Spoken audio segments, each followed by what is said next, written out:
வணக்கம் வள்ளல் மீடியா நேயர்களே. இன்னைக்கு நம்ம பேச போறது கர்நாடகாவில் இருக்கிற, அதாவது தட்சிண பிரதேசம் அப்படிங்கிற இடத்துக்கிட்ட இருக்கிற தர்மஸ்தலா அப்படிங்கிற ஒரு வழிபாட்டு தலத்தை பத்தி தான். இங்க வந்து பாத்தீங்கன்னா தினமும் பல பேர் வந்து போயிட்டு வருவாங்க. குறிப்பா வந்து 20,000க்கும் மேற்பட்டோர் தினமும் அங்க வந்து உணவு அருந்திட்டு செல்லக்கூடிய விஷயம்லாம் நடக்குது. அது மட்டும் இல்லாம நிறைய சோசியல் வெல்ஃபேர் ஆக்டிவிட்டீஸ்லாம் வந்து தொடர்ந்து ரொம்ப நாளா பண்ணிட்டு இருக்காங்க. அந்த இடத்து குறித்து ஒரு பெரிய சர்ச்சை, அதாவது இக்னோர் பண்ணிட்டே போக முடியாத அளவுக்கு ஒரு பெரிய சர்ச்சை நடந்துட்டு இருக்கு. இந்த தர்மஸ்தலா அப்படிங்கிற இடம் வந்து எனக்கு இந்த இஷ்யூ அப்புறம் தான் தெரியும். ஒருவேளை நீங்க இதை பத்தி ஏற்கனவே கேள்விப்பட்டிருக்கீங்களா? கர்நாடகா போகும்போது இல்ல போகாமலே இதை பத்தி யாராவது சொல்லியிருக்காங்களா?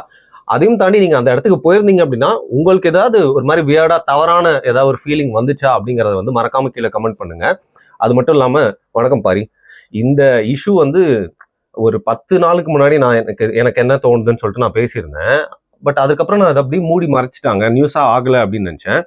உங்களுக்கு ஏன் இதை பத்தி பேசணும் அப்படின்னு? இல்ல, இது இப்ப நம்ம வந்தப்பவே பேசணும்னு நினைச்சோம். ஆனா அதுக்கு பின்னாடி உண்மைத்தன்மை இருக்குமா இல்லையா அப்படிங்கிறது தெரியாதனால அது கொஞ்சம் சரி, அடுத்தடுத்து நியூஸஸ் என்ன வருதுன்னு பார்த்துட்டு பேசிக்கலாம் அப்படின்னு விட்டுருந்தோம். அதுக்கப்புறம் அந்த அடுத்தடுத்து வர நியூஸஸ் எல்லாமே இந்த நியூஸை மூடுறதுக்கான விஷயம் மாதிரியே ஃபீல் ஆகுது. அதன் அடிப்படையில சரி, ஏன்னா நீங்க பாத்தீங்கன்னா அந்த ஒரு தான் வந்து எனக்கு பாதுகாப்பு வேணும் அப்படின்னு சொல்ற ஒரு நபர் இன்னைக்கு வரைக்கும் அவர் ஐடென்டிட்டி என்னன்னு தெரியல யாருக்கும். அவர் யாருன்னு தெரியல, அவரோட பேரு தெரியல, அவரோட உருவம் தெரியல, அவரோட முகம் தெரியல. முழுக்க அவரை கருப்பு துணியில போட்டு மூடிதான் போலீஸ் வெளியில கொண்டு வராங்க. நல்லது தானே அது? அது நல்லது இல்ல. ஏன்? விட்னஸ் ப்ரொடெக்ஷன் பப்ளிக்கு தெரியணும். ஏன்னா நாளைக்கு அவர் இறந்துட்டாருன்னா கூட எப்படி யாரு எப்படி கண்டுபிடிக்கும்? புரியுதுங்களா? சோ அதுவே நமக்கு வந்து ஒரு பெரிய அதிர்ச்சியா இருந்துச்சு. விட்னஸ் ப்ரொடெக்ஷன் தான், யாரை காப்பாத்துறீங்கன்னு யாருக்கு தெரியும்? யாரு வந்து அதை கேள்வி கேட்பா? இவர் தான் அவர் தான் இவருன்னு நாளைக்கு யாரையா மாத்தி கொண்டு வந்து நிப்பாட்டினா? ஆனா பை ரூல்ஸ் படி ஏதாவது படிச்சு பாத்தீங்களா? காட்டணும் காட்டக்கூடாதுன்னு அது மாதிரி ஏதாவது? காட்டணும் காட்டக்கூடாதுங்கிறது கிடையாது. விட்னஸ் ப்ரொடெக்ஷன்ங்கிறதே நீங்க நீதிமன்றத்துல வெளிப்படையா மனு போட்டு தான் விட்னஸ் ப்ரொடெக்ஷன் வாங்கியிருப்பீங்க. சரி. சோ இப்ப இந்த கேஸை வந்து சீக்ரெட்டிவா நாங்க டீல் பண்றோம் அப்படிங்கிறது ஒரு பக்கம் இருக்கட்டும். இந்த கேஸை சீக்ரெட்டிவா டீல் பண்ண வேண்டிய அவசியம் என்ன வந்துச்சு? இல்ல, முதல்ல இந்த கேஸ் பத்தி கொஞ்சம் சொல்லிருங்க. ஃபர்ஸ்ட் நம்ம இந்த கேஸை பத்தி பேசுறதுக்கு முன்னாடி எப்பவுமே ஒரு விஷயத்த பாக்குறதுக்கு முன்னாடி அது என்னங்கிறது தெரிஞ்சுக்கணும். சரி. அப்ப இந்த தர்மஸ்தலாங்கிறது ஒரு வழிபாட்டு தலம். ஆனா என்ன வழிபாட்டு தலம்ங்கிறது யாருக்குமே தெரியாது. சைவைட்டுன்னு போட்டுருந்துச்சு. எனக்கு உள்ள லிங்கம் இருக்கனால சைவைட்டுங்கிறீங்க. ஆனா உண்மையா அங்க பூஜை செய்யறது வந்து வைஷ்ணவ பிராமணர். அப்படியா? அதுதான் அந்த இடத்துடைய ஒரு பெரும் மர்மம்னு சொல்லலாமா இல்ல ஒரு தனித்துவம்னு சொல்லலாமான்னு தெரியல. சரி, அதை பத்தி கொஞ்சம் ஃபர்ஸ்ட் பேசிடுவோம்.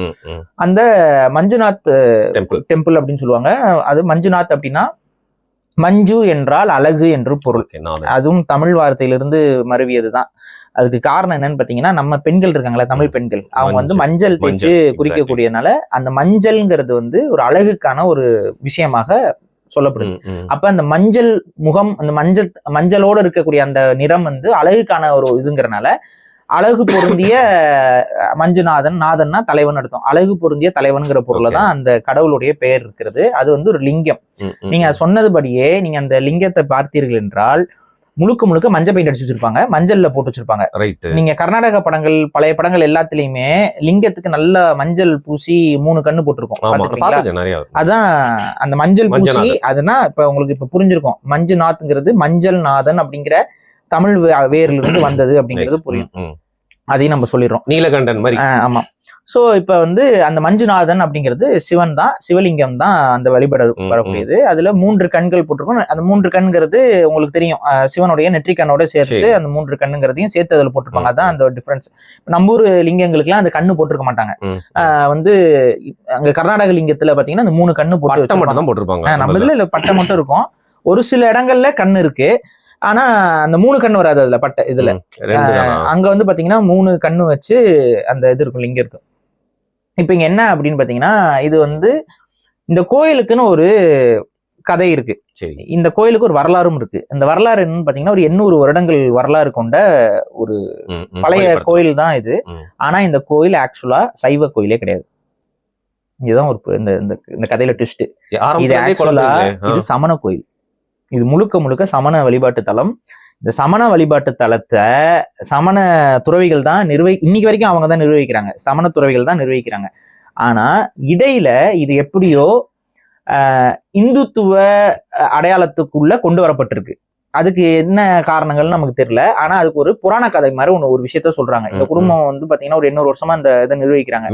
மெயினாக ஒரு ஃபேமிலி, ஒரு ஜெயின் ஃபேமிலி. அந்த ஃபேமிலிக்கு நடுவுல ஒரு கனவு வந்ததாகவும், அந்த கனவுல வந்து தர்ம தெய்வங்கள்னு சொல்லி 4 குலதெய்வங்கள், அந்த 4 குலதெய்வங்கள், ஒரு குலதெய்வம் கன்னியாகுமரி, நம்ம கன்னியாகுமரியில ஒரு குலதெய்வம் இருக்குல்ல, அந்த கன்னியாகுமரி தெய்வம் அங்கேயும் இருக்கு. அவங்க கன்னியாகுமரி, அதை பத்தி நம்ம தனியா பேசுவோம். கன்னியாகுமரிங்கிறதே ஒரு குலதெய்வ வழிபாடு தான். அதன் அடிப்படையில் தான் அந்த பேர்லாம். இந்த இதுல அந்த குலதெய்வத்துல 4 குலதெய்வங்கள் வந்து சிறு தெய்வங்கள். அவங்க வந்து என்ன பண்றாங்க, கனவுல வராங்க. அவங்க தர்ம தேவதைகள்ன்றாங்க. அந்த தர்ம தேவதைகளும் எந்த மதத்துக்குரியவர்கள் பாத்தீங்கன்னா சமணத்துக்குரியவர்கள் தான். இவங்க ஒரு சமண குடும்பம்.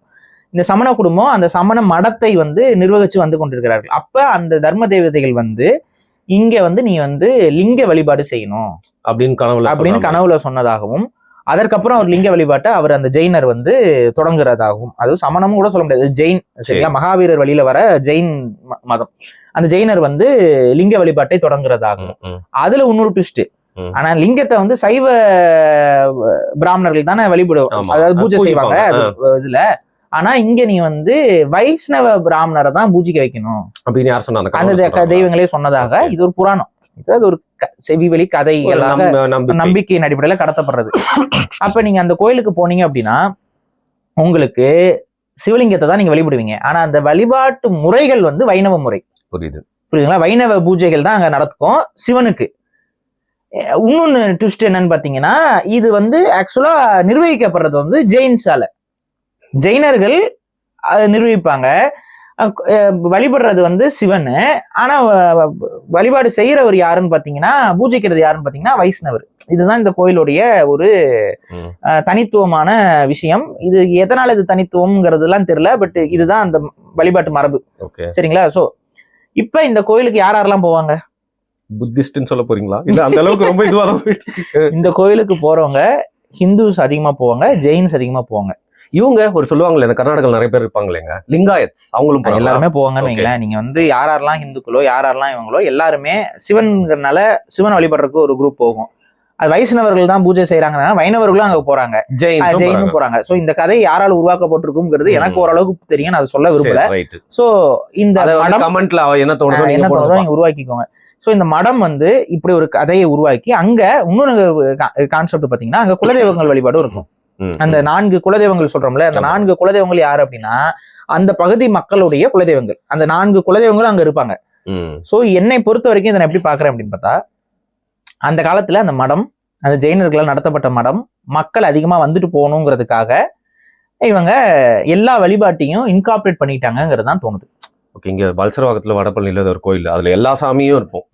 அந்த மாதிரி எல்லா வழிபாட்டையும் உள்ள தூக்கி வச்சுக்கிட்டு அந்த மடம் வந்து கொஞ்சம் எல்லாராலையும் வழிபாட்டு தலமாக கருதப்படணுங்கிறதுக்காக ஒரு ஜெயின திருத்தலம். அது பேசிக்கா ஜெயினர்கள் அதுக்கு முன்னாடி இருந்தே வழிபட்டு இருக்கிற ஒரு இடம்.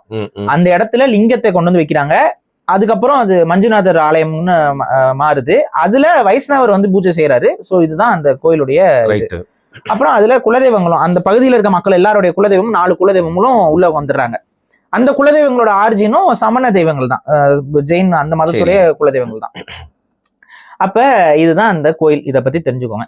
இப்ப இதற்கு வந்து பாத்தீங்கன்னா இந்தியாவில இருந்து பலரும், வெளிநாடுகள்ல இருந்து ஒரு சிலரும் கூட இந்த கோயிலுக்கு வழிபடுறதுக்கு வந்துட்டு போயிட்டு இருக்காங்க. கரண்ட் ரெக்கார்ட் எடுத்து பாத்தீங்கன்னா லட்சங்கள்ல இருக்கு, அதிகமா வந்துட்டு போயிட்டு இருக்க ஒரு இடம். இப்ப சர்ச்சைக்கு வரும். இந்த கோயிலை சுற்றி பல சர்ச்சைகள் பல ஆண்டுகளாகவே இருக்கிறது.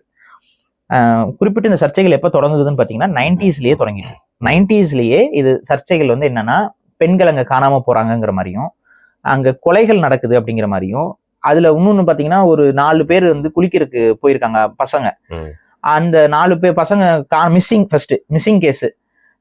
4 பேர் மிஸ்ஸிங்னு எங்கன்னு பார்க்கும்போது இந்த கோயிலுக்கு பக்கத்துல இருக்கக்கூடிய அந்த நதிக்கரை ஓரத்துல 2 பேரோட பாடி கிடைக்குது. மிச்ச 2 பேரோட பாடி கிடைக்கவே இல்லை. கேஸ் எப்படி முடியுதுன்னு பாத்தீங்கன்னா, குளிக்க வந்தவங்க அந்த தண்ணியில வந்து போயிடுறாங்க அப்படிங்கிற மாதிரி. அந்த பாடியும் புதைக்கப்பட்டு கிடைக்கப்பட்டிருக்கு. ஸோ எப்படின்னு புரியல. ஸோ இந்த மாதிரி கொஞ்சம் மர்மம் நிறைந்த பகுதிகளாகவே இது வந்து தொடர்ச்சியா இருந்து வருது.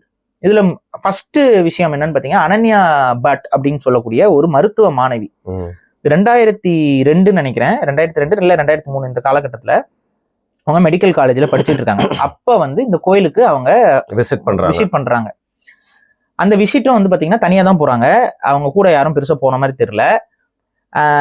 மேபி அந்த கோயிலுடைய நிர்வாகத்துக்கும் இவங்களுக்கும் ஏதோ ஒரு தொடர்பு ஏற்பட்டு தான் அவங்க அங்க போயிருக்கணும். காரணம் என்ன அப்படின்னு பாத்தீங்கன்னா, இவங்க காணாம போயிடுறாங்க. காணாம போனதுக்கு அப்புறம் இவங்க அம்மா வந்து பொண்ணு காணாம அப்படிங்கும்போது அவங்க அம்மா வந்து ஒரு இந்த சிபிஐல ஏதோ ஒரு கிளரிக்கல் ஜாப்ல இருந்திருக்காங்க போல. அப்ப அந்த ஒரு காவல்துறையெல்லாம் தொடர்புல இருக்கக்கூடிய நபர் தான் அவங்க. சிபிஐல வேலையில இருக்கிறாங்க, ஒரு இந்த டைபிஸ்ட் இந்த மாதிரி ஏதோ ஈஸியா விசாரணை முடிக்க விட முடியும். அப்ப அவங்க அம்மா வந்து என்ன பண்றாங்க, அந்த கோயில் போயிருக்காங்க. ஏன்னா என் பொண்ணு, ஏன்னா காலேஜ் ஃப்ரெண்ட்ஸ் கிட்ட எல்லாம் கேட்கும்போது அவ அந்த கோயிலுக்கு தான் போறேன்னு சொல்லிட்டு போனா. சோ அப்ப அவங்க அம்மா போறாங்க. போனோடனே அந்த கோயில்ல அங்க அக்கம் பக்கத்துல இருக்கவங்க, அங்க கடை போட்டிருக்கவங்க, இவங்க எல்லாம் விசாரிக்கிறாங்க, போட்டோ காமிச்சு கேக்குறாங்க. ஆமாம்மா, இந்த பொண்ணை வந்து ஒரு சில நாட்களுக்கு முன்னாடி நாங்க பார்த்தோம், இவரோட பார்த்தோம், அவரோட பார்த்தோம்னு சொல்லி ஒரு சில அந்த கோயில் நிர்வாகிகளோட தொடர்பு படுத்தி இவங்களோட அவங்க வந்ததை பார்த்தோம், போனதை பார்த்தோம்னு சொல்லிட்டு அங்க இருக்கக்கூடிய அந்த கடைக்காரங்க, அந்த ரெகுலரா வந்துட்டு போறவங்க எல்லாம் சொல்லியிருக்காங்க. அப்போ அவங்க உடனே அவங்க அம்மா என்ன பண்றாங்க, கோயில் நிர்வாகத்துக்கிட்ட போயிட்டு முறையிடுறாங்க. என் பொண்ணு இங்க எல்லாம் பார்த்ததா சொல்றாங்க, என்னங்க ஏதுங்க அப்படின்னா, அங்க கோயில் நிர்வாகம் வந்துட்டு ரொம்ப கட்டண்டேட்டா, அதெல்லாம் எங்களுக்கு தெரியாது, யாரு நீங்கன்னே எங்களுக்கு தெரியாது, சும்மா ஏதோ ஒரு போட்டோ காமிச்சிட்டு வந்து பேசுறீங்கன்னு சொல்லிட்டு அவங்க அம்மா வந்து வெளியே அனுப்பிடுறாங்க கோயிலை விட்டு. இவங்க வெளியில வந்துடுறாங்க. வெளியில வந்துட்டு இருந்தாலும் வந்து அந்த பகுதியிலேயே தங்கி அவங்க அங்கங்க கேட்டுட்டு இருக்காங்க. திடீர்னு ஒரு நாள் அவங்க நடந்து போயிட்டு இருக்கும் பொழுது இருட்டுல யாருன்னே தெரியாதவங்க அவங்க மண்டையில தாக்குறாங்க, மயக்கம் அடைகிறாங்க. மயக்கம் அடைஞ்ச அவங்கள திரும்ப ரொம்ப புரூட்டலா தாக்கி தூக்கி போட்டு போயிடுறாங்க. இவங்க சுயநினைவு இல்லாம முழிச்சு பார்க்கும்போது ஹாஸ்பிட்டல்ல இருக்கிறாங்க. என்ன நடந்துச்சுன்னு அவங்களே தெரியல, யார் அடிச்சான்னு தெரியல, எதற்காக அடிக்கப்பட்டாங்கன்னு தெரியல, திருடு போனதாகவும் தெரியல. திருடும் போல, அடிச்சுட்டு மட்டும் போயிருக்காங்க. ராபரி இல்ல, அடிச்சுட்டு மட்டும் போயிருக்காங்க. இது வந்து அவங்களுக்கு இன்னும் ஒரு இதை ஏற்படுத்தி திரும்ப திரும்ப அவங்க முயற்சி பண்ணி பாக்குறாங்க. இது 2002 நடந்த ஒரு விஷயம். முயற்சி பண்ணி பாக்குறாங்க, எந்த ஒரு முடிவும் இல்லை. அந்த பொண்ணு மிஸ்ஸிங் தான். புரியுதா? இன்னைக்கு வரைக்கும் அந்த பொண்ணு கண்டுபிடிக்கப்படல. இது அனன்யா பட். இவங்க இந்த டைம்ல இருந்து தான் இந்த சர்ச்சைகள் வந்து தொடர ஆரம்பிக்குது. இந்த கோயில் நிர்வாகத்தின் மீது ஒரு சர்ச்சை, பெண்கள் மிஸ் ஆகுறாங்கிற மாதிரியான சர்ச்சை 2002 இவங்களுக்கு காணாம போகுது. சரி, இதுக்கப்புறம் இன்னும் அங்கங்க தொடர்புடைய சில கேசஸ் ஃபைல் ஆகுது. இன்னும் பல பெண்கள் கர்நாடகத்துல நிறைய இளம் பெண்கள் காணாம போய்கிட்டே இருக்கிறாங்க. 2017 கூட சௌஜன்யான்னு ஒரு 17 வயசு பொண்ணு. அதுக்கப்புறம் திரும்ப இந்த பிரச்சனை எப்ப ரீசர்ஃபேஸ் ஆகுதுன்னு பாத்தீங்கன்னா 2012 வந்து 17 வயசு பொண்ணு சௌஜன்யாங்கிற பொண்ணு. அந்த பொண்ணு இந்த பகுதிக்கு, இந்த கோயிலுக்கு போறப்ப காணாம போயிருக்காங்கிற தகவல் வருது.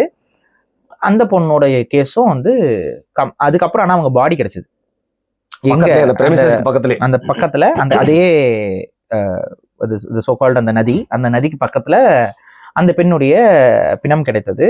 அட்டாப்சி பெருசா வெளியில தெரியல, என்ன நடந்துச்சுன்னு தெரியல. குற்றவாளியும் கண்டுபிடிக்கப்படல. அவங்க காணாம போறாங்க, தேடுறாங்க.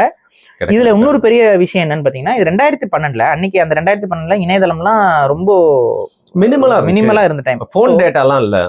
ஆனா அந்த டைம்லயே நிறைய பேர் வந்துட்டு அந்த சௌஜன்யாக்காக, அந்த பெண்ணுக்காக பல பத்திரிகை செய்திகள் எல்லாமே வந்து திரும்ப இந்த நிர்வாகத்தை விசாரிக்கணும், இந்த நிர்வாகத்துக்குள்ள நம்ம போய் தேடி பார்க்கணும், கேம்பெயின் இது பண்ணணும்னு சொல்லிட்டு அப்ப அந்த ஒரு பரபரப்பு திரும்ப 2012 தொடங்கி நடக்குது. அந்த பரபரப்பே 2014 வரைக்கும் அங்கங்க அப்பப்ப போகுது, எக்ஸ்டெண்ட் ஆகுது.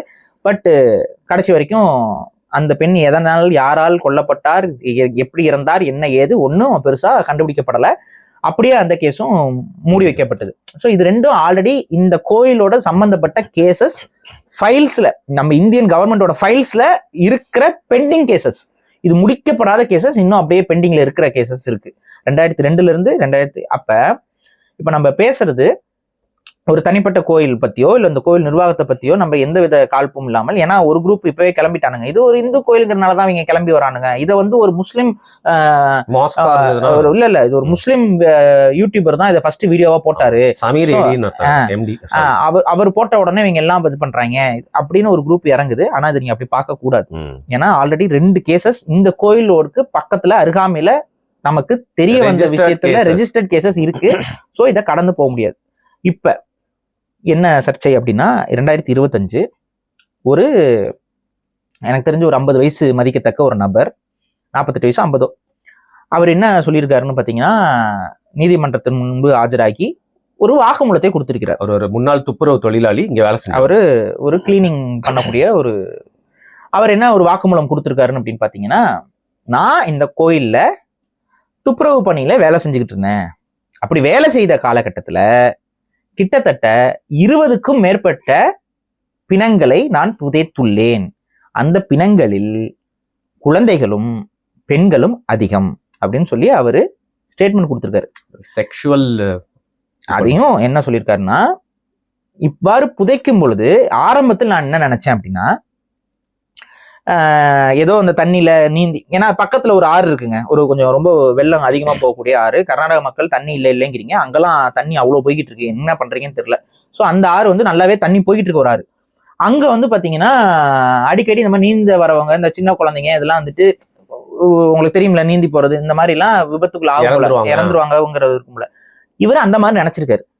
ஸோ இந்த கோயில் வளாகத்துல ஏதோ அடையாளம் தெரியாத பிணங்கள் வந்து ஒதுங்குவது போல. ஏன்னா பெரிய, ஆக்சுவலா இன்னும் சொல்ல மாட்டேன், இந்த கோயிலுடைய எல்லை பரப்பே வந்து பாத்தீங்கன்னா 4000 ஏக்கர். புரியுதுங்களா? ஒரு அந்த நதிக்கரை ஓரத்துல 4000 ஏக்கர் அப்படியே ஒரு ஸ்ட்ரெச், பெரிய ஒரு தனிப்பட்ட ஒரு ஊர் போல, ஃபுல் காம்பவுண்டட் ஒரு சீக்ரெட் சொசைட்டி போலதான் அது ஃபங்க்ஷன் ஆகிட்டு இருக்கு. இதான் உண்மை. இப்ப என்னன்னா அங்க வந்து பாத்தீங்கன்னா ஒரு காலத்துல அங்க தனியா, சரி அதெல்லாம் நான் வரேன், நான் உள்ள அந்த ஃபேமிலியை பத்தி நான் சொல்லும் போது சொல்றேன். இப்ப என்னன்னு பாத்தீங்கன்னா அந்த மாதிரி பிணங்கள் வந்து ஒதுங்கிறது அங்க காலங்காலமா நடக்கிறது. ஏன்னா நதியில அன்னைக்கெல்லாம் துணி துவைக்கிறதுல இருந்து எல்லாமே நதிக்கரை ஓரக்கத்துல தானே பெண்கள் எல்லாமே பண்ணுவாங்க. அப்ப காலங்காலமா இந்த மாதிரி பெண்களோட பிணங்கள் இந்த பகுதிகளில் ஒதுங்குறதுலாம் இயல்புங்கிற ஒரு காமன் சென்ஸோட அவங்க யோசிச்சுட்டு இருந்திருக்காங்க அந்த காலத்துல.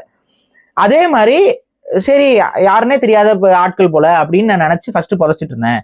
அதுக்கப்புறம் அதிகமா ஸ்கூலுக்கு படிக்கக்கூடிய குழந்தைகளுடைய பிணங்கள் கிடைக்க ஆரம்பிச்சது. அதுலயும் இன்னர்ஸ் இல்லாத குழந்தைகள், அதாவது உள்ளாடை இல்லாம அந்த சின்ன பிள்ளைகளுடைய பிணங்கள் இருந்தது. அந்த பிணங்கள்ல பிறப்புறுப்புல காயங்கள் இருக்கிறத நான் பார்த்திருக்கேன். அதுக்கப்புறம் தான் இது ஏதோ தப்பா இருக்கு, இது இயற்கையா சாகிறவங்க கிடையாதுங்கிற ஒரு உணர்வு எனக்கு வந்துச்சு. இதுக்கப்புறம் எனக்கு இந்த வேலை வேண்டான்னு சொல்லிட்டு, இப்பவே ஒரு 20 பணங்களை அவர் புதைச்சிடுறாரு. அதுக்கப்புறம் எனக்கு இந்த வேலை வேண்டாம் அப்படின்னு சொல்லிட்டு அவர் போய் அங்க முறையிட்டு இருக்காரு. யாரு? அந்த நிர்வாகத்துக்கிட்ட. அப்ப அந்த நிர்வாகம் என்ன சொல்லுச்சுன்னா, இங்க விட்டு நீ வேலையை விட்டு வெளியில போன அப்படின்னா உன்னையே வெட்டி இங்கேயே புதைச்சிருவோம் அப்படின்னு. இதுல இன்னொரு எக்ஸ்ட்ரா டீட்டெயில் அவர் என்ன சொல்லியிருக்காருன்னா, இந்த மாதிரி புதைக்கக்கூடிய பிணங்கள் எல்லாத்தையும் நதிக்கரை ஓரத்திலே தான் புதைப்பாங்க.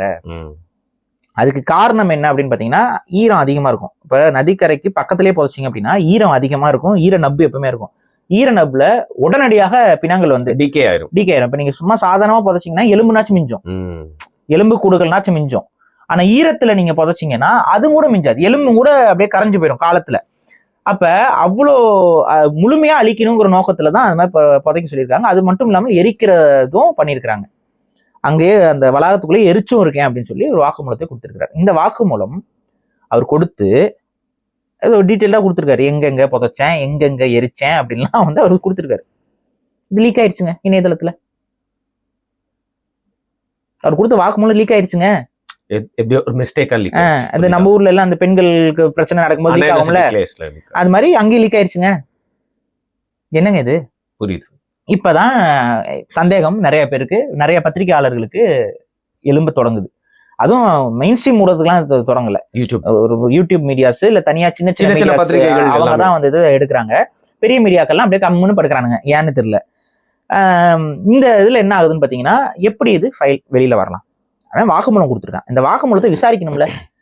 புதைச்ச இடம் எல்லாத்தையும் சொல்லியிருக்கிறான், நீங்க அது வெளியில வருது அப்படின்னா அங்க உள்ள இருக்க அடையாளங்கள் யாராவது போய் எடுத்து அழிச்சிட்டா சாட்சியங்களை, சப்போஸ் அங்க இருக்குன்ட்டு. இன்னொரு ஒரு விஷயத்த சொல்ல மறந்துட்டேன். இப்ப இவர் சொன்னீங்க, ஏங்க அவர் பைத்தியக்காரங்க, அவர் லூசுங்க அப்படின்னு சொல்ல முடியாது. காரணம் என்னன்னா, அவர் வரும்போது ஒரு எலும்பு கூட தான் வந்தார். ஒரு புதைச்ச ஒரு எலும்பு கூட எடுத்துட்டு வந்தார். ஆக்சுவலா தான் புதைச்ச ஒரு எலும்பு கூட எடுத்துக்கிட்டு வந்துதான் சரண்டரே ஆயிருக்காரு.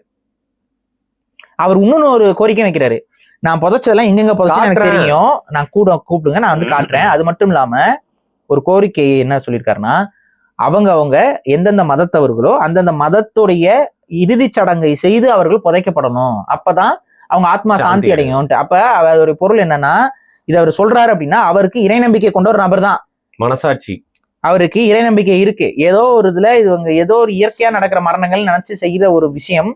அதுக்கப்புறம் அவர் நியூஸ்ல அதேமா வந்து அந்த டீட்டெயில்டா நமக்கு வெளியில வரல, ஏன்னா அவர் தான் ஃபுல்லா முக்காடு போட்டு கூட்டிட்டு வராங்க, இந்நேரம் மனுஷன் உயிரோடு இருக்காருன்னு கூட நமக்கு தெரியாது. இங்க என்ன பிரச்சனை அப்படின்னு பாத்தீங்கன்னா, அவர் சொல்ற அந்த ஸ்டேட்மெண்ட்ஸ் வந்து நமக்கு ஒரு பகிரங்கமா இருக்கு. காரணம் என்னன்னா, அவரு தான் புதைச்சது 20 பேருன்னு கணக்கு சொல்லியிருந்தாலும் அவர் இன்னொரு கணக்கையும் சொல்றாரு. கிட்டத்தட்ட 100க்கும் மேற்பட்ட பெண்கள் குழந்தைகள் இந்த கோயில்ல புதைக்கப்பட்டிருக்கிறார்கள், அதுவும் இந்த நதிக்கரை ஓரத்துல புதைக்கப்பட்டிருக்கிறார்கள்ங்கிற விஷயத்த அவர் சொல்லியிருக்காரு. அப்ப இப்ப உடனடியா என்ன பண்ணிருக்கணும்? அவரை கூட்டு போய் எல்லாத்தையும் எக்ஸ்கவேட் பண்ணி காட்டிருக்கணும். ஏன் பண்ணல? இப்ப வரைக்கும் நம்ம பேசிட்டு இருக்கிற வரைக்கும் இது நடக்கல. இங்கதான் ஏங்க ஒருத்தன் இந்த மாதிரி எலும்புக்கூடோட வந்து சொல்லிட்டு இருக்கான், நான் இத்தனை பேரை புதைச்சிருக்கேன், நானே தான் புதைச்சிருக்கேன், எவனா எந்த கிறுக்குனா அதை சொல்லுவானா, நான் புதைக்கிறத பார்த்தேன் அப்படின்னு சொன்னா கூட வாண்டடா யாருங்க வந்து ஏறுவா? வாண்டடா ஒருத்தன் வந்து நான் கொன்னு, அதாவது கொலை செய்த பிணங்களை நான் புதைச்சிருக்கேன் அப்படின்னா என்னன்னா அவனே கிரைம். இப்ப அவனை வந்து இப்படி சொல்லிட்டாங்க, சாட்சி ஆயிட்டாங்கன்னா விட்டுருவாங்களா வெளியில? இல்ல, அந்த கொலைக்கு அவனும் உடந்தையாகத்தான் கருதப்படுவான். அவனுக்கு ஆயுள் தண்டனை வரைக்கும் பெரிய அளவுக்கு தண்டனை கிடைக்கதான் போகுது இந்த கேஸ்ல. ஆனா ஒருத்தன் வாண்டடா வந்து அதை சொல்றான், ஆனா இன்னும் தோண்டாம இருக்குது கவர்மெண்ட். இல்லைங்க, பிளஸ் இந்த மாதிரி லீக் வேற ஆயிடுச்சுன்னு சொல்றீங்க. ஸோ அங்க யார் வேலை செஞ்சான்னு சொல்லிட்டு ஒரு அளவுக்கு நிறைய பேருக்கு தெரியும். வேற மூலியமா ஸ்ப்ரெட் ஆகி அவனை போட்டாங்கன்னா, இப்ப அவன் போட்டான் கூட நமக்கு தெரியாது. ஏன்னா அவனை பத்தி கவர்மெண்ட்டுக்கு மேபி தெரியலாம், நமக்கு தெரியாது. இல்ல, நமக்கு யாருன்னே தெரியாது. இன்னைக்கு வரைக்கும் அவன் போட்டோ கூட இன்னும் பொதுமக்கள் பார்க்கல. இல்ல, தமிழ் இஷ்யூக்கு அந்த தக் லைஃப் டைம்ல கர்நாடக நீதிமன்றத்துல வந்து மன்னிப்பெல்லாம் கேட்கணும்னு சொல்றாங்க. இந்த விஷயத்தெல்லாம் எடுத்து மட்டும் ஏன் வந்து இது பண்ண மாட்டாங்க? அதுக்கெல்லாம் வேக வேகமா பண்ற ஒரு நீதிமன்றம் இதற்கு மௌனம் சாகிக்கிறதா என்னன்னு தெரியல. இல்ல, ஆனா விசாரணையை வந்து முடக்கி இருக்கிறாங்க. அது வந்து இப்ப ஸ்டார்ட் ஆயிருக்கு. சோ நம்ம அது விசாரணை. ஆனா என்னை பொறுத்த வரைக்கும் இப்ப அவன் சொன்ன ஸ்டேட்மெண்ட்டுக்கு போய் தோண்டி பார்த்துருக்கணும். தோண்டி பார்த்துட்டு அங்க ஒண்ணும் இல்லைன்னா இல்லைன்னு சொல்லணும். தோண்டியே இன்னும் பார்க்கலங்கிறது தான் இப்ப ஒரு பெரிய கேள்வி. அது ரிலீஜியஸ் சென்டிமெண்ட் வந்து ஹர்ட் பண்ணிருங்கிற மாதிரி உட்காந்து இழுத்து அடிச்சுக்கிட்டு இருக்கிறது என்னன்னு புரியல. கர்நாடகாவோட ப்ரைடாங்க அந்த இடம். அதுதாங்க கர்நாடகாவோட ப்ரைடு. இவங்களுக்கு எது எல்லாத்துலயும் அவங்களுக்கு ப்ரைடு தான். கர்நாடகத்துல எது ப்ரைடு இல்லை அவங்களுக்கு, எல்லாமே அவங்களுக்கு ப்ரைடு தான். சில பேருக்கு ஜூலை மட்டும் தான் ப்ரைடு, இவங்களுக்கு எல்லாருமே ப்ரைடு. ரைட்டு, சரி விடுங்க. இதுல அந்த யூடியூபர் பண்ண என்ன விஷயம் தோணுது பாரு. அவன் என்ன பண்ணிருக்கான், பைத்தியம் மாதிரி பட்டு ஏஐ ஜென்ரேட்டட் வீடியோல போனெல்லாம் இது கிடக்குதுன்ற மாதிரி காட்டிட்டாங்க. ஆனா அவன் பண்ணதுல ஒரு நல்லதும் ஆயிருச்சு. அதனால அந்த சர்ச்சை மூலியமா இன்னும் வெளில வந்துருச்சு. அவன் கேஸ் போட்டதுனால என்னன்னா அது வந்து ஓவரா இது பண்றதுன்னு ஒன்று இருக்கு. இப்ப நமக்கு தெரியுமா? தெரியாது. சரி, இப்ப நடந்துகிட்டு இருக்குன்னு தான் நம்ம சொல்ல முடியும். உண்மையாவே அங்க புதைச்சிருக்காங்களா நமக்கு தெரியாது. ஆனா அங்க ஒருத்தன் இப்ப என்ன ஒருத்தனை கொண்டு அங்க புதைச்சிருக்கேன்னு சொன்னா இன்ஸ்டிங்க்ட் என்ன? போயிட்டு தோண்டி பார்க்கணும். போய் உள்ள தோண்டி பார்ப்பாங்க. இல்ல மோப்பன் ஆயில் எல்லாம் கொண்டு வந்து அதை ஸ்னிஃப் பண்ணி பார்த்துட்டு அங்க உள்ள ஏதாவது அப்நார்மாலிட்டி இருக்கான்னு செக் பண்ணணும். ஏதாவது பண்ணணும்ல. தோண்டி பார்க்காமே இருந்துட்டு நம்ம அப்படி கருத்து சொல்லிட்டு இருந்தா அது அது அது அது இன்வெஸ்டிகேஷனா? ஒருத்தன் புதைச்சிருக்கேங்க, இத்தனை பேர் நான் புதைச்சிருக்கேன்னா தோணுனா எலும்பு கிடைக்க போது எலும்பு வச்சு அடுத்து டிஎன்ஏ அனலைஸ் பண்ணி யாருன்னு கண்டுபிடிக்க முடியும். ஆட்டோமேட்டிக்கா விஷயம் வெளியில வரும். அட்லீஸ்ட் கண்டுபிடிக்க முடியலனா கூட இத்தனை பிணங்கள் இருக்குல்ல, என்னன்னு அங்க இருக்கவங்க எல்லாரும் விசாரணைக்கு உட்படுத்தலாம்ல, பண்ணலாம்ல. இதை செய்யாம இது வந்து அப்படியே இழுத்தடிக்கிறது என்ன காரணம்னு புரியல. இவன் பண்ண என்ன தப்புனா, இந்த யூடியூப் நடத்துற நிறைய பேர் செய்யற ஒரே தப்பு என்னன்னா, வியூஸ் அதிகமா போகணுங்கிறதுக்காக சில அதிக பிரசங்கி வேலைகளை பண்ணி விட்டுருது. அப்படிதான் அவன் பண்ணிட்டான். அவன் என்ன பண்ணிட்டான், அங்க பிணங்கள் இருப்பது போல காட்சிகளை ஏஐ ஜென்ரேட் பண்ணி விட்டு வீடியோ மாதிரி போட்டு விட்டான். புரியுதா? இப்ப புரியுது ஏன் வந்து கொண்டு வராங்க புதுசாங்கிறது புரியுது. அப்ப அந்த மாதிரி பண்ணனால என்ன ஆகும்னா இன்னும் பகிரங்கமா இருக்கும்ல. நீங்க இருக்கு இல்லைங்கிறது நமக்கு தெரியல, இப்போ நான் சொல்றேன் தெரியல. அப்ப அங்க போய் அங்க ஆய்வுபடுத்தணும், அங்க தோண்டி பார்க்கணும், காவல்துறையை துரிதப்படுத்தணும். இதுதான் நம்மளோட கோரிக்கையா இருக்கணுமே ஒழிய அதை விட்டு ஏஐல ஜென்ரேட் பண்ணி பிணங்கள் மீட்கப்பட்டனங்கிற மாதிரி செய்தியை போட்டா அது மிஸ்லீடிங். அதுக்கு அடுத்து வந்து மக்களை வந்து பதட்டம் அடைய வைக்கிறது, அது வேற மாதிரியான கலவரத்தை தூண்டுறது. இந்த மாதிரி ஆயிரக்கணக்கான அஃபென்ஸ்ல வரும் அது. ஸோ அந்த மாதிரி அவன் தப்பு பண்ணிட்டான். அவன் மேல வழக்கு பதிவு பண்ணிட்டாங்க. அவன் மேல வழக்கு பதிவு பண்ணிட்டாங்க. அந்த வீடியோஸ் எல்லாம் டவுன் பண்ணிட்டாங்க. ஸோ அது ஒரு பக்கம். அவனாலதான் அது வெளியில வந்துச்சுன்னு கிடையாது. வெளியில வந்ததை தான் அவன் வீடியோ எடுத்து போட்டிருக்கான். இல்ல, அது இன்னும் கொஞ்சம் நானும் அதனால தான் பார்த்தேன். அந்த யூடியூபர் கைதானதான் இந்த விஷயம். அந்த யூடியூபர் கைதானது இன்னொரு அது ஒரு அடுத்த கட்ட இதுக்கு வேணா யூஸ் ஆகுமே ஒழிய, பட் அது மட்டும் காரணம் கிடையாது. ஏன்னா இது வந்து காலகாலமா இருக்கு சர்ச்சை. நான் தான் சொல்றேன் இல்லைங்க, 2002 ஒரு பொண்ணு காணாம போயிருக்கு, அந்த கோயிலோட அசோசியேட் ஆயிருக்கு, அவங்க அம்மா வந்து அடிச்சு தூக்கி போடப்பட்டிருக்காங்க. என்ன நீதிமன்றம் என்ன பண்ணுச்சு, காவல்துறை என்ன பண்ணுச்சு? கடந்து போயிருக்கீங்க. அடுத்து வந்து அந்த அவங்க பேர் என்ன, சௌஜனா, அவங்களுடைய பிரச்சனை ரீசர்ஃபேஸ் ஆகுது. என்ன பண்ணீங்க? முடிச்சிட்டீங்களா இன்வெஸ்டிகேஷனை? அப்படியே விட்டுட்டு போறீங்க, என்னன்னே தெரியலேன்ட்டு. அப்ப மர்மங்கள் அப்படியே மர்மமா விட்டுட்டு போறதுதான் காவல்துறை, நீதிமன்றம்னா இது என்ன நாடு? இல்ல அப்படி இல்ல பாரி. அந்த இடத்துக்கு வந்து காங்கிரஸ், பிஜேபி லோக்கல் கட்சிங்க இருக்கும் தெரியும்ல, அந்த மாதிரி இருக்கவங்க எல்லாருமே போயிட்டு வரக்கூடிய இடமா அது ஒரு பெரிய, நான் தான் திரும்ப சொல்லிட்டேன், ஒரு வழிபாட்டு தலம் கிடையாது அது. எல்லா மதங்களோட வழிபாட்டு தலமாகவும் கொலாபரேஷன்ல ஃபார்ம் ஆகி நிக்குது அந்த கோயில். எல்லா கட்சிகளின் இன்ஃப்ளூயன்ஸையும் உள்ள வச்சிருக்காங்க. சரி, இப்ப நான் வரேன். இப்ப அந்த கோயிலுடைய தலைமை நிர்வாகியாக இருக்கக்கூடியவர் வீரேந்திர ஹெக்டே. அந்த ஹெக்டே, இந்த வீரேந்திர ஹெக்டேவை பொறுத்த வரைக்கும் அவர் எத்தனை வயசுல அவர் இந்த கோயிலுடைய நிர்வாகத்துக்கு தலைமை பொறுப்புக்கு வராருன்னு பாத்தீங்கன்னா, ஒரு முதிர்ந்த வயசுல வருகிறார். 19 வயது. முதிர்ந்த வயசுன்றீங்க? 19 வயசுலயே வந்துட்டாப்ல மனுஷன். இப்ப வரைக்கும் அவர் தான் இருக்காரு. சோ ஒரு ஆள் தான். இவர் ஒரு ஆளை பிடிச்சி இன்வெஸ்டிகேட் பண்ணீங்கன்னாவே பாதி உண்மை வெளியில வரும். அவர் பெரிய ஆளாங்க, அவர் ரொம்ப பெரிய ஆளு, ரொம்ப பெரிய ஆளு. என்னன்னா, ஒரு காலத்துல பிரிட்டிஷ் கவர்மெண்ட்லாம் இருந்த டைம்ல இந்த கோயிலும் அது சுற்று வட்டார பகுதியும் ஒரு தனி அரசாங்கம் போல செயல்பட்டு இருக்கு. எனக்கு புரியல. டாக்ஸ் கலெக்ஷன்ல தொடங்கி எப்படி சொல்றது, அங்க இருக்கக்கூடிய கேசஸ் நடத்துறது எல்லாமே இது. அதை கட்ட பஞ்சாயத்து பண்ணி அது ஒரு தனி ஊரா அவங்க இந்த ஹெக்டேங்கிறதுல இதுக்கு முன்னாடி ஒரு பேர் இருந்துச்சு. இப்பதான் இந்த கன்னட மொழிபெற்று வந்தனால பேரை மாத்திருக்காங்க ஹெக்டே அப்படின்னு சொல்லிட்டு. அதுக்கு முன்னாடி அவங்களுக்கு ஒரு பேர் இருந்திருக்கு, தர்ம அதிகாரி. தர்ம அதிகாரியா? இங்க கேள்விப்பட்ட மாதிரி இருக்கு. அது தமிழ் வார்த்தை மாதிரி இருக்குல்ல, தமிழ் வார்த்தை தான். தர்ம அதிகாரிங்கிற பேர்ல தான் அவங்களுடைய ஹெட் நின்றுருக்காரு. அந்த ஹெக்டேங்கிறது அதுக்கப்புறம் கன்னட பேராக அது கொஞ்சம் இடையில தான் அவங்களுக்கு வருது. அதுக்கு முன்னாடி வந்து அந்த குடும்பம் 800 வருஷத்துக்கு முன்னாடி இருந்து அந்த குடும்பத்துக்கு வந்து தர்மாதிகாரிங்கிற பட்டத்தோடு இருந்திருக்காங்க. இவங்க என்ன பண்ணுவாங்கன்னா, அங்க வந்து ஞான சபையோ என்னமோ நியாயங்கள் வழங்குறதுன்னு சொல்லிட்டு ஒரு ஓப்பனா சொன்னா ஒரு தனி அரசர் போல செயல்பட்டு இருக்காங்க இந்த ஃபேமிலி. ஒரு ரூலிங் ஃபேமிலி தான் அது.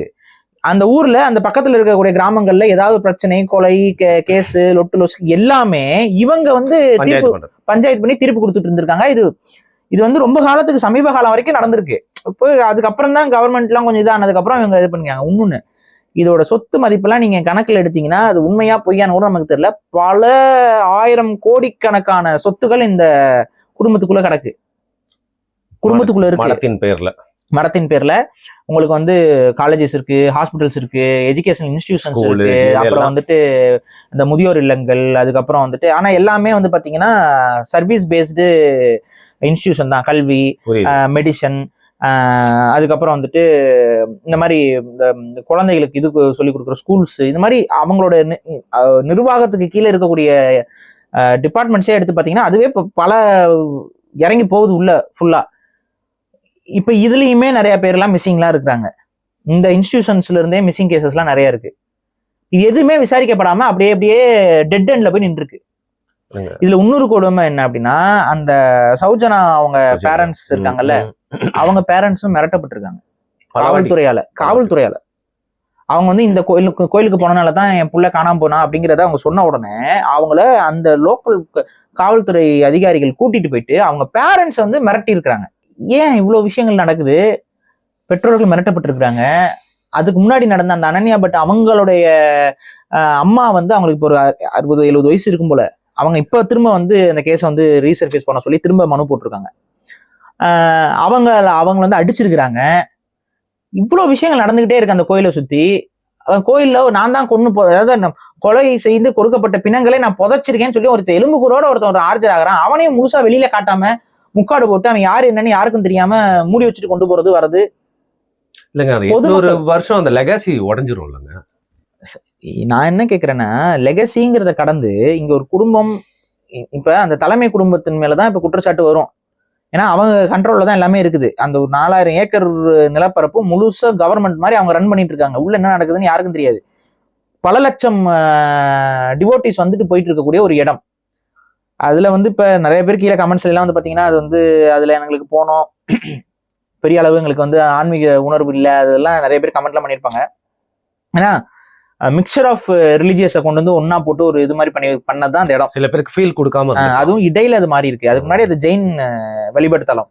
அந்த ஜெயின் வழிபாட்டு தலம் இடையில இந்த ஃபேமிலியில ஒரு கனவு வந்துச்சுன்னு சொல்றாங்க. அந்த கனவுல இப்படி சிவலிங்கத்தை வைக்கணும்னாங்க அப்படின்லாம் சொல்லிட்டு அது நடுவில் ஒரு டிரான்சாக்ஷன் நடந்திருக்கு.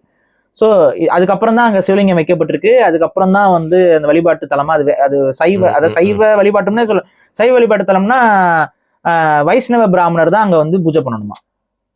இந்த மாதிரி ஒரு நடவடிக்கை இருக்கு. அதுக்கு பின்னாடி என்னன்னு தெரியல. அப்ப இதெல்லாம் இந்த ஃபேமிலி தான் வந்து கிரியேட் பண்ணி அவங்க சொல்லியிருக்கிறாங்க. அதன் அடிப்படையில் ஒரு நம்பிக்கை கட்டமைக்கப்பட்டிருக்குது. அங்க ஒரு பக்கத்துல இருக்க குலதெய்வ வழிபாட்டு நம்பிக்கை எல்லாத்தையும் உள்ள கொண்டு வந்து ஒரு கொலாபரேஷன் வழிபாட்டா வச்சிருக்காங்க. இதுக்கு ரொம்ப பக்கத்துல தான் அந்த பாகுபலி சிலையும் இருக்கும். பாகுபலி சிலை அந்த ஒரு அந்த நிர்வாணமா ஒரு சிலை, ஒரு பாகுபலிங்கிறது அங்க கர்நாடகத்துல இருக்கக்கூடிய ஒரு ஜெயின் துறவிங்க, அவருடைய சிலை வந்து பக்கத்துல ஒரு கொஞ்சம் டிஸ்டன்ஸ்ல இருக்கு. அது முழுக்கவே அந்த ஏரியா ஃபுல்லாவே சமணர்களுடைய வழிபாட்டு தலங்கள் தான். அதுல நடுவுல திடீர்னு மஞ்சுநாத் கோயில்னு சொல்லிட்டு சிவனுடைய தலமாக அது மாறி இருக்கு. அப்ப இது பிசினஸ் மோட்டிவுக்காக மாத்தப்பட்டதா, எந்த நூற்றாண்டுல இது மாத்தப்பட்டது, யாரையும் அட்ராக்ட் பண்றதுக்காக, இதெல்லாம் நம்ம வந்து ஆய்வுக்கு உட்படுத்தணும். ஆனா எனக்கு தெரிஞ்சு லேட்டர் பீரியட்ல தான், ஒரு 200 வருஷத்துக்கு முன்னாடி தான் இது இந்த மாதிரி மாறி இருக்குன்னு தோணுது. அதுக்கு முன்னாடி முழுக்க அது ஜெயின் வழிபாட்டு தான். ஒரு 200 வருஷத்துக்குள்ள இது சைவ வைணவ திருத்தலமாக இது மாற்றப்பட்டிருக்கு. அதுக்கப்புறம் அது இன்னைக்கு வரைக்கும் அது வந்து முழுக்க ஒரு தனியார் நிறுவனம் போலதான் செயல்பட்டு வருகிறது. இப்ப ஆக்சுவலா விஷயம் என்ன அப்படின்னு பாத்தீங்கன்னா, அவங்க தரப்புல இருந்து இந்த கோயிலுக்கு சப்போர்ட் பண்ற ஒரு தரப்பு இருக்கும்ல, அங்க 100 பிணங்கள் பொண்ணு புதைச்சிருந்தாலும் அதை நம்ம தோண்டி கூட பார்க்க கூடாதுங்கிற ஒரு எண்ணம் இருக்குல்ல, அந்த குரூப் என்ன சொல்லுதுன்னா, இது வந்து பாத்தீங்கன்னா மதமாற்ற கும்பல் சொல்லக்கூடிய பொய் தகவல்கள். ஓகேவா? அதுக்கப்புறம் இவ்வாறு பொய்ய சொல்லி இந்த கோயில் நிர்வாகத்தை அறநிலைத்துறை கூட கட்டுப்பாட்டுக்குள்ள கொண்டு வரணுங்கிறது தான், கவர்மெண்டோட கட்டுப்பாட்டுக்குள்ள கொண்டு வரணுங்கிறது தான் இவங்களோட பிளான். இதுல இருந்து ஜென்ரேட் ஆகிற பணத்தை திருடி திங்கணுங்கிறது தான் இவங்களோட பிளான். இதுக்கு நாங்க துணை போக மாட்டோம், அந்த கோயிலில் பிணங்கள் புதைக்கப்படவில்லை, நாங்கள் நம்புகிறோம் அப்படின்னு ஒரு குரூப் ஆரம்பிச்சிருச்சு கர்நாடகத்திலேயே. மற்றொரு குரூப் வந்து இல்ல இது வந்து சிவனுக்கு எதிராக வைக்கப்பட்ட குற்றச்சாட்டு, உண்மையாகவே நம்ம தோண்டி பார்க்கணும், தோண்டி பார்த்துட்டு உண்மை எது பொய் எதுன்னு நம்ம பிரிச்சு பார்க்கணும். அதனால நம்ம மேல இருக்க காரியம் இது வந்து இறைவனுக்கும் சம்பந்தம் கிடையாது. எவனோ ஒருத்தன் திருட்டுத்தனம் பண்ணியிருக்கான் அப்படிங்கறதுக்காக இறைவனை நீங்க பழி சொல்ல முடியாது. அந்த கோயில்ல விசாரணையை தொடங்கி அது உண்மையா பொய்யான்ங்கிறத ஆய்வு செய்யணும். ரொம்ப லைட்டா இல்ல பொய் அப்படின்னு சொல்லி கடந்து போயிட முடியாது. எல்லாரும் சொல்றது என்னன்னா, புதைச்சிருக்கேன்னு ஒருத்தன் வந்து சொல்றான், தோண்டி பாருங்க. அதுக்கு எதுக்கு இவ்வளவு தாமதம், எதுக்கு இவ்வளவு நேரம், அதுக்கு எதுக்கு முக்காடு எல்லாம் நமக்கு புரியல. இதுதான் இங்க சர்ச்சையை பெருசாக்கி இருக்கு. அந்த தர்மஸ்தலா மர்மஸ்தலாவா தான் இருக்கு. இதுதான் உண்மை. நம்ம சொல்றது என்னன்னா, அங்க தோண்டி பார்க்கணும் ஃபர்ஸ்ட். அங்க உள்ள ஏதாவது குழந்தைகளும் பெண்களும் இவ்வாறு புதைக்கப்பட்டிருக்காங்களாங்கிறத முதல்ல உறுதிப்படுத்தணும். அதுக்கப்புறம் தான் நம்ம வந்து சில விஷயங்கள்லாம் பேச முடியும். இதே மாதிரி நான் வந்து பாத்தீங்கன்னா ஒரு இடம் வழிபாட்டு தலம் தான். அதை வந்து நீங்க ஹிந்துன்னு சொல்ல முடியாது, கிறிஸ்டியனும் சொல்ல முடியாது, ஒரு மாதிரியான இடம் அது. அங்க பாத்தீங்கன்னா ஒரு சிலைலாம் கூட இருக்கும், ரொம்ப ஃபேமஸான இடம். அங்கேயும் மர்மமா நிறைய பேர்லாம் வந்து காணாம போயிட்டு இருக்காங்க. இது வந்து அது நினைவுபடுத்துது அப்படின்னு எனக்கு தோணுச்சு. நிறைய இடங்கள் இந்த வழிபாட்டு தலம்ங்கிற பேர்ல இவங்க பண்ற அட்டூழியங்கள் தான் நமக்கு ரொம்ப கஷ்டம். பெரிய தலைவர்கள் அந்த இடத்துல வந்துட்டு போயிட்டாங்களாலே வந்து அந்த இடம் வந்து கண்டிப்பா எதுவுமே கேட்க கூடாதுங்கிற மாதிரி இருக்கு. நம்ம எப்பவுமே வந்து வழிபாடுங்கிறது என்னை பொறுத்த வரைக்கும் கடவுள் உங்களுக்குள்ளதான் இருக்கிறாரு. கடவுளை நீங்க வழிபடணும்னா இங்க போகணும் அங்க போகணும்லாம் அவசியமே கிடையாது. உட்காந்து கண்ணை மூடி மனசை ஒருநிலைப்படுத்தி யோசிச்சாவே போதும். திருவண்ணாமலைக்கு போகாம போயிட போறாங்க நம்ம ஆளுங்க. அப்புறம் அதுக்கு ஒரு பிளான் இருக்கு, நம்ம அதை எக்ஸிக்யூட் பண்ணுவோம். ஏதாவது பண்ணுங்க சீக்கிரம். இல்லங்க, அதனால ஒரு வழிபாட்டு தலமா இருந்தாலும் நீங்க அந்த மனுஷ நியாயம் அங்க வந்து சிதைக்கப்படுதுன்னா கண்டிப்பா அது வந்து விசாரணை அப்படின்னு சொல்றீங்க. ஓகே, மிக்க நன்றி பாரு. ஏன்னா இது வந்து ரொம்ப இன்டென்ஸா இருக்கு, ஒரு சீரீஸ்க்கான மெட்டீரியல் மாதிரி இருக்கு, ரொம்ப மர்மமா இருக்கு. இதை வந்து நம்ம பேசியிருக்கோம் பக்கத்து ஸ்டேட்ல. நம்ம வைக்கிற ஒரே விஷயம் என்னன்னா, பெண்கள் அதிகமாக இந்தியாவில் போற ஒரு விடயம்ங்கிறது வழிபாட்டு தலங்கள் தான். நீங்க எல்லா மத பெண்களுமே இந்தியாவை பொறுத்த வரைக்கும் நீங்க பாத்தீங்கன்னா வழிபாட்டு தலங்களுக்கு தான் அதிகமா அவங்க போவாங்க வருவாங்க. அப்படி வழிபாட்டு தலங்கள்லயே அவங்களுக்கு பாதுகாப்பு இல்லைங்கிற ஒரு சுச்சுவேஷன் இந்தியாவில் இருந்துச்சு அப்படின்னா, அது பாதுகாப்பு இல்லைங்கிறத கடந்து அவ்வாறு காணாமாக்கப்பட்ட பெண்களுக்கு நீதியும் கூட கிடைக்காது அப்படிங்கிற மாதிரி இருந்துடக்கூடாது. அதனால நீதிமன்றம் உடனடியாக விசாரணையை வந்து துரிதப்படுத்தி அந்த கோயிலை விசாரணைக்கு உட்படுத்தி, அந்த குடும்பத்தை விசாரணைக்கு உட்படுத்தி அதுக்கப்புறம் அதை ஆய்வு செய்யணுங்கிறத நம்ம சொல்றோம். அதை வந்து அதுக்கு எதுக்கு இவ்வளவு தயக்கம் இதுங்கிறது தெரியல. இன்னொரு விமர்சனம் என்ன, அங்க பிஜேபி கவர்மெண்ட் இருக்கிறனால அது அவங்க அந்த ஆன்மீக ஸ்தலங்களை எல்லாம் தொடமாட்டாங்க, அப்படிலாம் வந்து அந்த புனிதம் கெட்டு விடும்னு கருதுவாங்கிற மாதிரி இன்னொரு விமர்சனமும் கர்நாடக மக்களே வைக்கிறாங்க. இதுதான் விஷயம். இது இந்திய அளவுல பிரச்சனை ஆச்சுன்னா தான் அடுத்து கர்நாடக அரசுக்கு அழுத்தம் ஏற்பட்டு நடவடிக்கை எடுக்கும் போல தெரியுது. அதனாலதான் இப்ப எல்லாரும் பேசுறாங்க. புரியுது. யூரோப்க்கு ஒரு வேட்டிகன் சிட்டி மாதிரி, அமெரிக்காவுக்கு வந்து குழந்தைகள் மாயமாகிற டிஸ்னிலேண்ட் மாதிரி நம்மளுக்கு இந்த தர்மஸ்தலா இஷ்யூ இருக்கு. கண்டிப்பா இதை வந்து கிராக் பண்ணணும். என்ன ஆகுதுன்னு பார்க்கலாம். மிக்க நன்றி.